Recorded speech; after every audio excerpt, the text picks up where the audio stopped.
नमस्कार दोस्तों, panther academy में आप सभी लोगों का हार्दिक स्वागत है। उम्मीद है आप सारे लोग स्वस्थ होंगे, मस्त होंगे और अपनी सफलता के निरंतर प्रयासरत होंगे। डेली की तरह आपको ऊर्जावान बनाए रखने के लिए, आपके अंदर सकारात्मक ऊर्जा का प्रभाव बना रहे, हम लोग सेशन की शुरुआत 2 शब्द मोटिवेशनल कोट से करेंगे।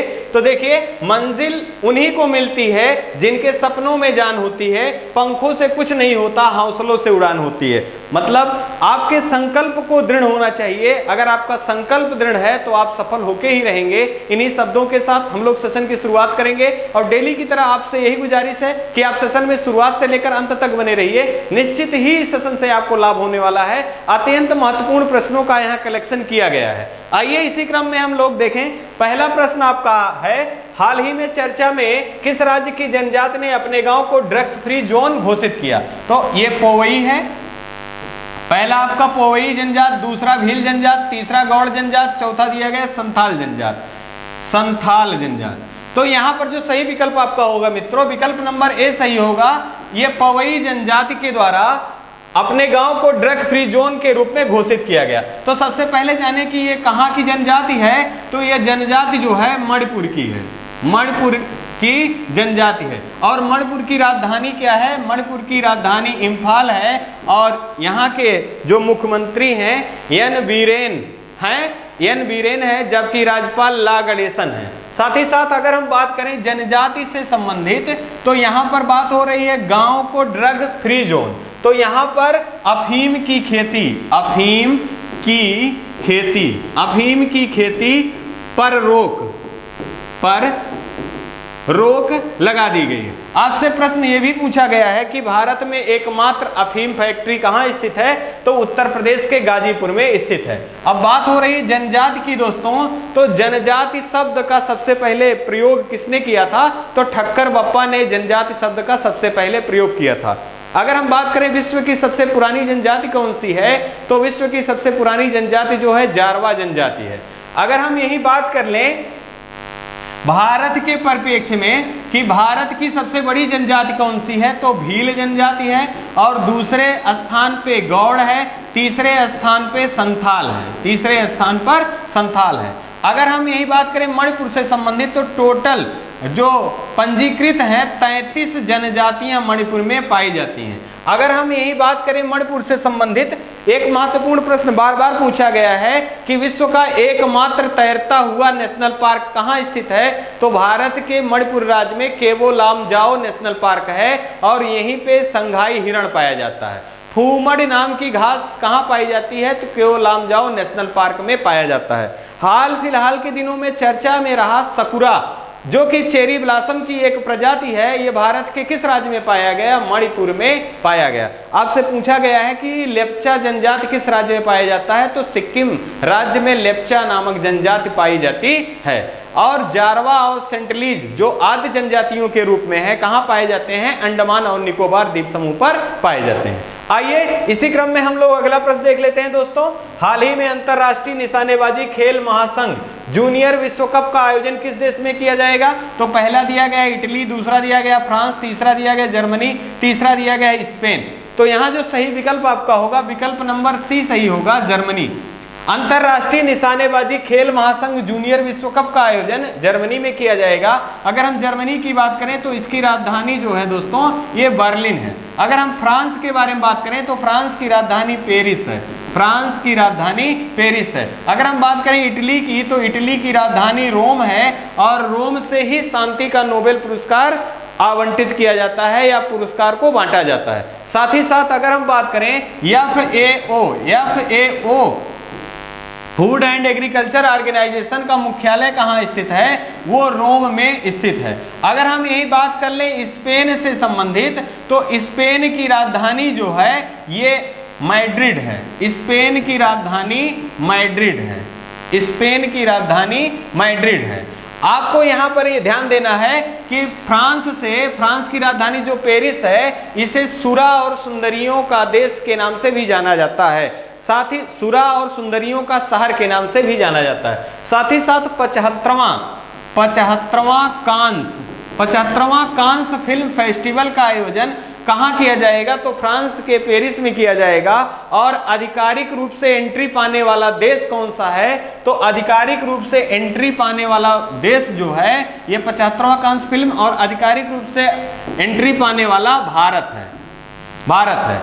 आइए इसी क्रम में हम अगला प्रश्न देख लें। देखें, हाल ही में किस राज्य के पुलिस को राष्ट्रपति कलर अवार्ड से सम्मानित किया गया?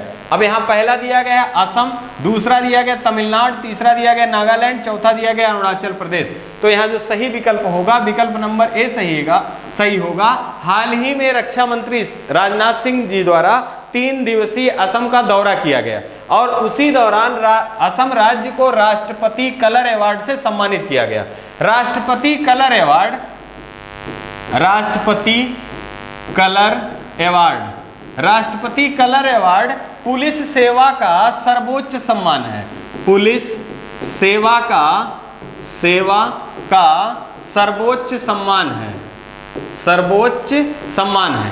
साथ ही साथ अगर हम यहाँ बात करें कि अभी तक राष्ट्रपति कलर अवार्ड से भारत के कितने राज्यों को सम्मानित किया गया है, तो असम ये 10वें राज्य के रूप में था, असम ये 10वें राज्य के रूप में था, जबकि इससे पहले उत्तर प्रदेश राज्य को भी यह सम्मान राष्ट्रपति कलर अवार्ड से सम्मानित किया जा चुका है। अगर हम बात कर लें यही तमिलनाडु से संबंधित जानकारी के परिप्रेक्ष्य में, तो भारत में मछली उत्पादन में सबसे अग्रणी राज्यों के रूप में कौन सा है? तो वो तमिलनाडु है। साथ ही साथ अगर हम बात करें नागालैंड के बारे में, तो विश्व बैंक के साथ हाल ही में समझौता करने वाला कौन सा पूर्वोत्तर राज्य है जो अपने इंफ्रास्ट्रक्चर के विकास के लिए समझौता ज्ञापन किया है? तो वो नागालैंड है। जबकि अरुणाचल प्रदेश के बारे में बात करें मित्रों, तो ब्रह्मपुत्र नदी जो है वो भारत में अरुणाचल प्रदेश से ही प्रवेश करती है और साथ ही साथ अरुणाचल प्रदेश को सूर्योदय का भूमि या सूर्योदय की भूमि के नाम से भी जाना जाता है। अगर हम यही बात कर लें, अरुणाचल प्रदेश में बोमडीला दर्रा भारत के किस राज्य में स्थित है? तो बोमडीला दर्रा भारत के अरुणाचल प्रदेश राज्य में स्थित है। आइए इसी क्रम में हम लोग अगला प्रश्न देख लें। हाल ही में नया अस्थायी लोकपाल कार्यालय कहाँ स्थापित किया जाएगा? अब यहाँ लोकपाल से संबंधित प्रश्न है, तो पहला दिया गया दिल्ली, दूसरा दिया गया सूरत, तीसरा दिया गया महाराष्ट्र और चौथा दिया गया मध्य प्रदेश। तो यहाँ जो सही विकल्प आपका होगा, विकल्प नंबर ए सही होगा, दिल्ली। अब दोस्तों यहाँ एक चीज ये जानना है कि ये लोकपाल किसी व्यक्ति का नाम नहीं है, ये संगठन है, यह संस्था का नाम है लोकपाल। और लोकपाल की संकल्पना कहाँ से ली गई है? तो स्वीडन से ली गई है, स्वीडन से ली गई है। और स्वीडन की राजधानी जो है स्टॉकहोम है, स्वीडन की राजधानी जो है स्टॉकहोम है। साथ ही साथ भारत में लोकपाल की स्थापना अधिनियम 2013 के आधार पर किया गया। अब यहाँ लोकपाल की बात हो रही है, तो लोकपाल में कुल कितने सदस्य होते हैं? तो लोकपाल में कुल 8 सदस्य हैं, 8 सदस्य हैं, जिसमें 7 सदस्य होते हैं, एक अध्यक्ष होता है। अब यहाँ से प्रश्न आपका पहला बनता है कि भारत का पहला लोकपाल अध्यक्ष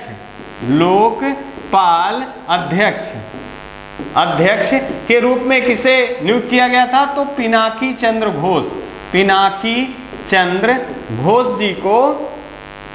घोष जी को भारत का पहला लोकपाल अध्यक्ष के रूप में नियुक्त किया गया। और यहाँ स्वीडन में लोकपाल को क्या कहा जाता है? तो वहाँ ओम बर्ड्स पर्सन या ओम्स बर्ड्स मैन के नाम से जाना जाता है। और भारत में लोकपाल जो है इसका कार्य क्या है? तो भ्रष्टाचार रोधी कार्य जो है ये लोकपाल का कार्य है। लोकपाल के अंतर्गत कौन नहीं आता? तो सशक्त जो बल है ये लोकपाल के अंतर्गत नहीं आता, बाकी लोकपाल के अंतर्गत सारे आते हैं। साथ ही साथ अगर हम बात करें, हाल ही में मनरेगा के द्वारा लोकपाल ऐप जारी किया गया। यह भी महत्वपूर्ण प्रश्न है कि लोकपाल ऐप किसके द्वारा जारी किया गया? तो मनरेगा के द्वारा जारी किया गया। अब यहाँ पर मनरेगा से महत्वपूर्ण प्रश्न आपको याद रखना है, 2006 में नरेगा के रूप में प्रारंभ हुआ था, जबकि 2006 में नरेगा के रूप में प्रारंभ हुआ था, जबकि 2009 में 2 अक्टूबर 2 अक्टूबर 2009 में इसे मनरेगा के रूप में भारत के राज्यों में लागू किया गया। अब यहाँ से एक प्रश्न और भी है कि कृषि में ऋण देने के लिए कौन सी संस्था है, तो कृषि में सर्वाधिक ऋण देने के लिए नाबार्ड संस्था है और इसकी स्थापना 1982 ईस्वी में किया गया था। और किसकी सिफारिश पे, किस समिति की, शिवरामन समिति की सिफारिश पर किया गया था। अब यहाँ प्रश्न आपको भी जानना है, प्रश्न पूछा भी गया था, जीवा कार्यक्रम का संबंध किससे है, तो नाबार्ड से है। इसका उद्देश्य क्या है, तो जैविक खेती को प्रोत्साहन देना या जैविक खेती को बढ़ावा देना इसका संबंध है। अगर हम यही बात कर लें दोस्तों सूरत से संबंधित, तो स्टील से बनी भारत में पहली सड़क किस स्थान पे बनाई गई, तो सूरत में बनाया गया। अगर हम बात करें महाराष्ट्र का, तो स्टैचू ऑफ नॉलेज की स्थापना कहाँ की गई, तो लातूर महाराष्ट्र में की गई। इनका संबंध किससे है, BR अम्बेडकर जी से है। मध्य प्रदेश में अगर हम बात करें लता मंगेशकर जी का जन्म स्थल के रूप में कौन सा स्थल है, तो इंदौर है। और राष्ट्रीय स्वच्छता सर्वेक्षण के आधार पर लगातार 5वीं बार इंदौर सबसे स्वच्छ शहर के रूप में चुना गया। आइए इसी क्रम में हम लोग अगला प्रश्न देख लेते हैं। हाल ही में प्रतिवर्ष राष्ट्रीय प्रौद्योगिकी दिवस के रूप में कब मनाया जाता है, तो यहाँ आप देखिए पहला दिया गया 8 मई, दूसरा 11 मई, तीसरा दिया गया 22 मई, चौथा दिया गया 31 मई। तो यहाँ जो सही विकल्प आपका होगा, विकल्प नंबर आपका भी सही होगा। 11 मई को प्रतिवर्ष राष्ट्रीय प्रौद्योगिकी दिवस के रूप में मनाया जाता है, क्योंकि 1978 ईस्वी में सबसे पहला परमाणु परीक्षण राजस्थान के पोखरण में किया गया था, जिसका नाम स्माइलिंग बुद्धा रखा गया था। जबकि 1998 में 11 मई 1998 में दूसरा परमाणु परीक्षण किया गया, वो भी राजस्थान के पोखरण में किया गया। इसका नाम शक्ति रखा गया और इसी आधार पे प्रत्येक वर्ष 11 मई को राष्ट्रीय प्रौद्योगिकी दिवस मनाए जाने की अनुशंसा की गई। अगर हम बात करें अन्य विकल्पों के बारे में मित्रों, तो 8 मई को विश्व रेड क्रॉस दिवस के रूप में मनाया जाता है। और शांति का पहला नोबेल पुरस्कार से किसे सम्मानित किया गया था, तो विश्व रेड क्रॉस सोसाइटी को सम्मानित किया गया था। इसके संस्थापक कौन थे, तो हेनरी ड्यूनेट, और इनकी जयंती भी इसी 8 मई को होती है। इसी कारण प्रत्येक 8 मई को विश्व रेड क्रॉस दिवस के रूप में मनाया जाता है। अगर हम बात करें 22 मई के बारे में, जैविक विविधता दिवस, विश्व जैव विविधता दिवस के रूप में कब मनाया जाता है, किस दिवस को मनाया जाता है, तो 22 मई को मनाया जाता है। विश्व में सर्वाधिक जैव विविधता कहाँ पाई जाती है, तो अमेजन के जंगलों में विश्व में सर्वाधिक जैव विविधता पाई जाती है। अगर भारत की बात करें दोस्तों कि भारत में सर्वाधिक जैव विविधता कहाँ पाई जाती है, तो पश्चिमी घाट या शांत घाटी में या साइलेंट वैली में सर्वाधिक जैव विविधता पाई जाती है। जबकि अगर हम बात करें 31 मई के बारे में, तो विश्व तंबाकू निषेध दिवस के रूप में मनाया जाता है 31 मई को। आइए इसी क्रम में हम लोग अगला प्रश्न देख लें। हाल ही में दक्षिण कोरिया के राष्ट्रपति के रूप में किसने शपथ लिया, तो पहला दिया गया है कैटलिन नोवाक, दूसरा वुसिक अलेक्जेंडर, तीसरा यू सुक योल, चौथा दिया गया है शहबाज शरीफ। तो यहाँ जो सही विकल्प आपका होगा यू सुक योल।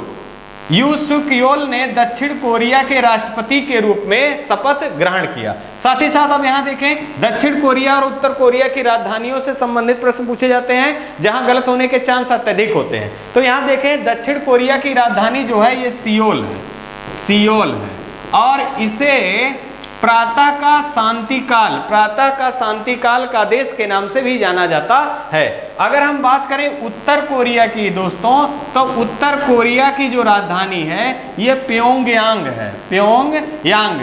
साथ ही साथ उत्तर कोरिया और दक्षिण कोरिया के मध्य जो विभाजन रेखा है या जो समांतर रेखा है वो कौन सी है, तो 38वीं समांतर रेखा दक्षिण कोरिया और उत्तर कोरिया को अलग करती है। इसी क्रम में अगर हम बात करें 49वीं समांतर रेखा यूएसए और कनाडा को अलग करती है। बात करें अगर हम 17वीं समांतर रेखा की, तो उत्तरी वियतनाम और दक्षिणी वियतनाम को अलग कौन करता है, तो 17वीं समांतर रेखा अलग करती है। अगर हम बात करें 10 डिग्री चैनल, तो अंडमान और निकोबार को कौन अलग करता है? तो 10 डिग्री चैनल अंडमान और निकोबार को अलग करता है। अगर हम यही देखें, आपको कैटलिन नोवाक जो है ये हंगरी की पहली महिला राष्ट्रपति नियुक्त किया गया है और हंगरी की राजधानी क्या है? बुडापेस्ट है। जबकि बूसिक अलेक्जेंडर जो हैं ये सर्बिया के राष्ट्रपति के रूप में नियुक्त किए गए हैं। सर्बिया की राजधानी क्या है? बेलग्रेड है। अगर हम बात करें शहबाज शरीफ की, तो पाकिस्तान के इमरान खान के प्रधानमंत्री के पद से इस्तीफा देने के बाद शहबाज शरीफ प्रधानमंत्री के लिए नियुक्त किए गए हैं और इसकी राजधानी इस्लामाबाद है। आइए इसी क्रम में हम लोग अगला प्रश्न देख लें। हाल ही में मातंड सूर्य मंदिर चर्चा में रहा, इसका संबंध किस राज्य से है? अब देखिए यहाँ पहला दिया गया है तमिलनाडु, दूसरा दिया गया केरल, तीसरा दिया गया उड़ीसा, चौथा दिया गया जम्मू कश्मीर। यह प्रश्न अत्यंत ही महत्वपूर्ण है। मंजिल से आगे बढ़कर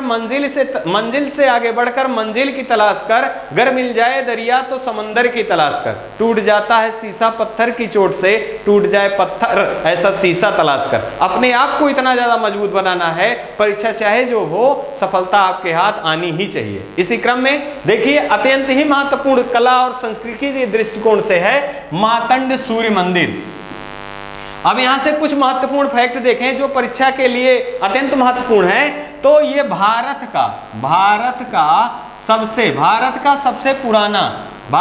सबसे पुराना सूर्य मंदिर है।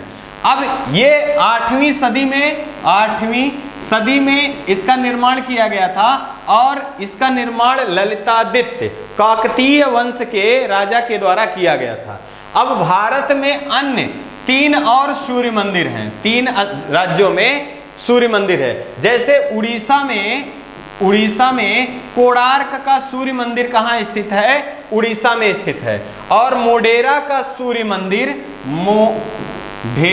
मोढेरा का सूर्य मंदिर कहाँ स्थित है? गुजरात में स्थित है। साथ ही साथ झालरा पाटन का सूर्य मंदिर कहाँ स्थित है? तो ये राजस्थान राज्य में स्थित है। और चौथा मातंड सूर्य मंदिर जो है इसका संबंध जम्मू कश्मीर राज्य से है, जो कि इस प्रश्न का सही उत्तर है। अगर हम यही बात करें उड़ीसा के कोणार्क सूर्य मंदिर से मित्रों, तो उड़ीसा के कोणार्क सूर्य मंदिर का निर्माण गंग वंश के शासक नरसिंह वर्मन ने कराया था। साथ ही साथ एक बहुत महत्वपूर्ण प्रश्न ये भी है कि भारत में एकमात्र मंदिर कौन सा है जो 100% सौर ऊर्जा से संचालित है? तो वो उड़ीसा का कोणार्क मंदिर है। साथ ही साथ आपको एक प्रश्न याद रखना है, ब्लैक पैगोडा के नाम से किसे जाना जाता है? तो कोणार्क के सूर्य मंदिर को ब्लैक पैगोडा के नाम से जाना जाता है। अगर हम यही बात करें जम्मू कश्मीर से संबंधित कुछ जानकारी के बारे में, तो जम्मू कश्मीर का इतिहास किस पुस्तक में वर्णित है? तो राज तरंगड़ी में वर्णित है। इसके लेखक कौन है? तो कल्लड़ है।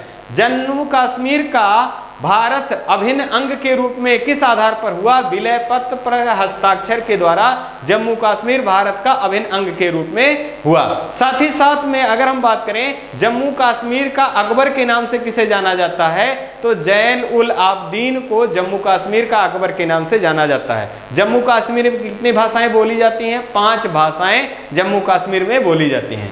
आइए इसी क्रम में हम लोग अगला प्रश्न देख लेते हैं। हाल ही में अन्नामलाई टाइगर रिजर्व चर्चा में रहा, इसका संबंध किस राज्य से है? पहला दिया गया है असम, दूसरा दिया गया छत्तीसगढ़, तीसरा तमिलनाडु, चौथा दिया गया केरल। तो यहाँ जो सही होगा विकल्प नंबर सी सही होगा, तमिलनाडु। अब यहाँ जाने अन्नामलाई टाइगर रिजर्व ये चर्चा में क्यों रहा? तो हाल ही में जुगनुओं के द्वारा पूरे जंगल को जगमगा देना के कारण ये चर्चा में रहा। अब यहाँ पर जुगनुओं से संबंधित जानकारी के बारे में अगर हम देखें तो भारत में लगभग 2000 प्रजाति या जुगनुओं की कितनी प्रजाति पाई जाती है? तो लगभग 2000 प्रजाति पाई जाती है। और जो ये प्रकाश उत्पन्न करते हैं ये ल्यूसीफेरस नाम की एक केमिकल है, रसायन है, इसी के कारण ये अपना प्रकाश उत्पन्न करते हैं। यहाँ पर एक प्रश्न और भी याद रखना है कि जो प्रकाश उत्पन्न करते हैं सिर्फ नर जुगनू जो होते हैं वो मादा को आकर्षित करने के लिए प्रकाश उत्पन्न करते हैं। अगर हम बात करें यही अन्नामलाई टाइगर रिजर्व से संबंधित, तो तमिलनाडु राज्य में 4 टाइगर रिजर्व हैं, 4 टाइगर रिजर्व हैं। अभी हाल फिलहाल में चर्चा में रहा सत्यमंगलम टाइगर रिजर्व किस राज्य में स्थित है, तो तमिलनाडु राज्य में स्थित है। और इसे T+2 पुरस्कार से किसे सम्मानित किया गया, तो सत्यमंगलम टाइगर रिजर्व को सम्मानित किया गया, जिसका संबंध तमिलनाडु से है। इसके पहले पीलीभीत टाइगर रिजर्व को सम्मानित किया गया था, जिसका संबंध उत्तर प्रदेश से था। अगर हम बात करें यहीं पर कि भारत में कुल कितने टाइगर रिजर्व हैं, तो वर्तमान में भारत में कुल 53 टाइगर रिजर्व हैं। और 53वां टाइगर रिजर्व कौन है, छत्तीसगढ़ का गुरु घासीदास टाइगर रिजर्व। साथ ही साथ अगर हम बात करें यहीं पर कि टाइगर सर्वेक्षण के आधार पर भारत में टाइगरों की संख्या कुल कितनी है, तो 2967 टाइगर भारत में स्थित हैं, जो कि विश्व में टाइगरों की संख्या के आधार पर भारत में 70% जो हिस्सेदारी है टाइगरों की, वो सिर्फ भारत में है। जबकि भारत के 53 टाइगर रिजर्व में से 50 टाइगर रिजर्व में टाइगर पाए जाते हैं, 3 टाइगर रिजर्व में टाइगर नहीं है। साथ ही साथ अगर हम यही बात करें 2014 से 2018 तक टाइगर की संख्या में कितने प्रतिशत की वृद्धि हुई है, तो 33% की वृद्धि हुई है। सर्वाधिक टाइगर की संख्या किस राज्य में है, तो वह मध्य प्रदेश में है। इसी कारण इसे मध्य प्रदेश को टाइगर स्टेट के नाम से जाना जाता है, जबकि द्वितीय स्थान के रूप में कर्नाटक है, द्वितीय स्थान के रूप में कर्नाटक है। आइए इसी क्रम में अगला देख लें। हाल ही में प्रसिद्ध संतूर वादक का निधन हो गया। इन्हें किस वर्ष पद्म विभूषण से सम्मानित किया गया था? पहला दिया गया है सन 2000, दूसरा 1990, तीसरा 2001, चौथा दिया गया 2005। तो यहाँ जो सही विकल्प आपका होगा, विकल्प नंबर सी सही होगा। 2001 में इनको पद्म विभूषण से सम्मानित किया गया था। अब सबसे पहले नाम जाने, तो इनका नाम जो है पंडित शिव कुमार शर्मा जी का संबंध किससे है, तो ये संतूर वादक थे। और इनका जन्म कहाँ हुआ था, जम्मू कश्मीर में हुआ था। और 84 वर्ष की अवस्था में इनका स्वर्गवास हो गया। साथ ही साथ अगर हम बात करें कि इनको 2001 में पद्म विभूषण सम्मान से सम्मानित किया गया। हाल फिलहाल के दिनों में कुछ महत्वपूर्ण जो हस्तियां हैं जिनका निधन हुआ है, वहां से प्रश्न बनने की संभावना है। जैसे पंडित बिरजू महाराज, इनका संबंध किससे है, तो ये लखनऊ घराने से संबंधित थे। और इनका जो कला की विधा थी वो कथक था। साथ ही साथ अगर हम बात करें लता मंगेशकर, हाल ही में लता मंगेशकर जी का निधन हो गया। इनको भारत कोकिला या स्वर कोकिला के नाम से जाना जाता था। इनको भारत का सर्वोच्च सम्मान भारत रत्न कब से सम्मानित किया गया था, तो 2001 में इनको भारत रत्न से सम्मानित किया गया था। और इनका जन्म कहाँ हुआ था, मध्य प्रदेश के इंदौर में हुआ था। साथ ही साथ अगर हम बात करें पहला लता दीनानाथ मंगेशकर पुरस्कार से किसे सम्मानित किया गया, तो प्रधानमंत्री नरेंद्र मोदी जी को पहला लता दीनानाथ मंगेशकर पुरस्कार से सम्मानित किया गया। अब यहाँ विकल्प के रूप में एक दिया गया है 1990। तो हाल ही में B.R. अम्बेडकर जी की जयंती 14 अप्रैल के रूप में मनाई गई। तो B.R. अम्बेडकर जी को भारत रत्न से कब सम्मानित किया गया था, तो 1990 ईस्वी में B.R. अम्बेडकर जी को भारत रत्न से सम्मानित किया गया। अगर हम वर्तमान में 2021 की बात करें, 2021 में पद्म पुरस्कार कितने व्यक्तियों को दिया गया, तो ये भी आप देख लीजिए। टोटल 128 व्यक्तियों को पद्म पुरस्कारों से सम्मानित किया गया। अब यहां पर अगर हम देखें पद्म विभूषण 4 लोगों को दिया गया, जिनमें 3 लोग मरणोपरांत। साथ ही साथ पद्म भूषण कितने लोगों को दिया गया, 7 लोगों को दिया गया। और पद्मश्री कितने लोगों को दिया गया, 117 लोगों को दिया गया। अब कभी कभी आपसे प्रश्न पूछ लिया जाता है कि महिलाएं कितनी थी, तो महिलाओं की संख्या 33। अगर उत्तर प्रदेश के परिप्रेक्ष्य में देखें तो उत्तर प्रदेश से कितने लोग संबंधित थे, तो 14 लोग संबंधित थे। एक प्रश्न आपको यह भी याद रखना है, नेताजी पुरस्कार से किसे सम्मानित किया गया है, तो जापान के पूर्व प्रधानमंत्री जो थे शिंजो आबे जी को, उनको सम्मानित किया गया है, शिंजो आबे जी को नेताजी पुरस्कार से। आइए इसी क्रम में अगला प्रश्न देख लें। हाल ही में हिंदुस्तान पेट्रोलियम कॉर्पोरेशन लिमिटेड के नए सीईओ के रूप में किसे पदभार संभाला? पहला दिया गया है वी अनंत नागेश्वरन, दूसरा अजय कुमार सूद, तीसरा पुष्प कुमार जोशी और चौथा दिया गया है डॉक्टर मनोज सोनी। तो यहाँ सही विकल्प आपका विकल्प नंबर सी होगा, पुष्प कुमार जोशी जो है हिंदुस्तान पेट्रोलियम कॉर्पोरेशन के नए सीईओ के रूप में नियुक्त किए गए। अब यहीं पर कुछ नियुक्ति से संबंधित महत्वपूर्ण प्रश्न है जो कि आपको याद रखना है। जैसे वी अनंत नागेश्वरन जी भारत के मुख्य सलाहकार, भारत के मुख्य आर्थिक सलाहकार के रूप में नियुक्त किया गया। अजय कुमार सूद जी को मुख्य वैज्ञानिक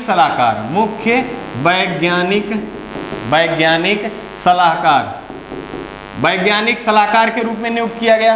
साथ ही साथ अगर हम बात करें डॉक्टर मनोज सोनी जी को, तो यूपीएससी के चेयरमैन के रूप में किसे नियुक्त किया गया? तो डॉक्टर मनोज सोनी जी को नियुक्त किया गया। अगर हम बात करें यही नीति आयोग के उपाध्यक्ष के रूप में किसे नियुक्त किया गया? डॉक्टर सुमन जी को नियुक्त किया गया। अगर हम यही बात करें ओएनजीसी की पहली महिला अध्यक्षा के रूप में किसे नियुक्त किया गया? तो अलका मित्तल जी को। सेबी की पहली महिला अध्यक्षा के रूप में किसे नियुक्त किया गया? तो माधुरी पुरी बुच।